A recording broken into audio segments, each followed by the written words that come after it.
ایک business man park میں سر پکڑ کر بیٹھا سوچوں میں گم تھا۔ اس کی کمپنی بکنے والی تھی، وہ مکمل طور پر قرضے میں ڈوب چکا تھا۔ قرض دہن گان اس کا پیچھا نہیں چھوڑ رہے تھے، گھر اس کا بال بال قرض میں ڈوب چکا تھا۔ اچانک ایک بوڑھا آدمی اس کے سامنے آیا اور کہا، میں دیکھ سکتا ہوں تمہیں کوئی چیز پریشان کر رہی ہے۔ بزنس مین نے اپنی ساری کہانی سنا دی۔ بوڑھے نے کہا، مجھے لگتا ہے میں تمہاری مدد کر سکتا ہوں۔ اس نے بزنس مین سے اس کا نام پوچھا تو اس نے بتا دیا۔ بوڑھے شخص نے چیک لکھا، اس کے ہاتھ میں تھماتے ہوئے کہا، یہ لو پیسے اور 1 سال بعد یہی ملنا اور واپس کر دینا۔ بوڑھا واپس مڑا اور پھر اسی پھرتی سے غائب ہو گیا جس تیزی سے آیا تھا۔ بزنس مین نے چیک پر نظر ڈالی تو $5 لاکھ لکھے ہوئے تھے۔ اس نے بھانپ لیا کہ وہ اپنی پریشانی جھٹ میں دور کر سکتا ہے، لیکن اس نے چیک محفوظ کرنے کا فیصلہ کیا، یہ سوچتے ہوئے کہ شاید یہ چیک ایسے ہی پڑے ہوئے مجھ میں کام کرنے کا اعتماد بحال کر دے۔ نئی امیدوں کی وجہ سے اس نے لین دین کے طریقے کو بہتر طریقے سے سلجھانا شروع کر دیا۔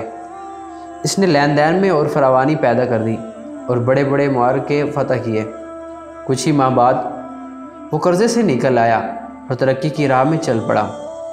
پورے 1 سال بعد جب وہ اس پارک میں واپس آیا کہ وہ چیک اس آدمی کو واپس کر سکے، اپنے کیے ہوئے وعدے کے مطابق وہ بوڑھا آدمی بھی آ گیا، لیکن جیسے ہی بزنس مین اسے چیک دینے لگا، ایک نرس بھاگتی ہوئی آئی اور اس نے بوڑھے آدمی کو پکڑ لیا۔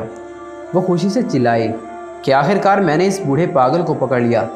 نرس نے آدمی سے کہا، امید کرتی ہوں کہ اس نے آپ کو تنگ نہیں کیا ہوگا، یہ ہمیشہ علاج گاہ سے بھاگ نکلتا ہے اور سب کو چیک دیتا رہتا ہے۔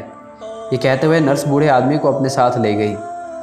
حیران زدہ بزنس مین وہیں کھڑا ہو گیا اور سوچنے لگا، میں نے سارا سال اسی سہارے پر لین دین کیے، نئے گاہک بنائے اور نئے کاروباری پلان بنائے اور لوگوں کو قائل کیا کہ اس کے پاس $5 لاکھ ہے، مگر حقیقت میں اس کے پاس کچھ نہ تھا سوائے اس پر اعتمادی کے جس نے اسے آگے بڑھایا۔ انسان کا خود پر اعتماد کرنا ہی کامیابی کی ضمانت ہے، کیونکہ خود اعتمادی کامیابی کی پہلی سیڑھی ہے۔ شاخ پر بیٹھا پرندہ کبھی شاخ کی کمزوری سے نہیں ڈرتا، کیونکہ اسے اپنی قوت بازو اور پروں پر اعتماد ہوتا ہے۔ اللہ پر بھروسہ رکھیں اور محنت سے اپنا کام جاری رکھیں گے، ایک دن کامیابی آپ کا مقدر ہوگی انشاءاللہ۔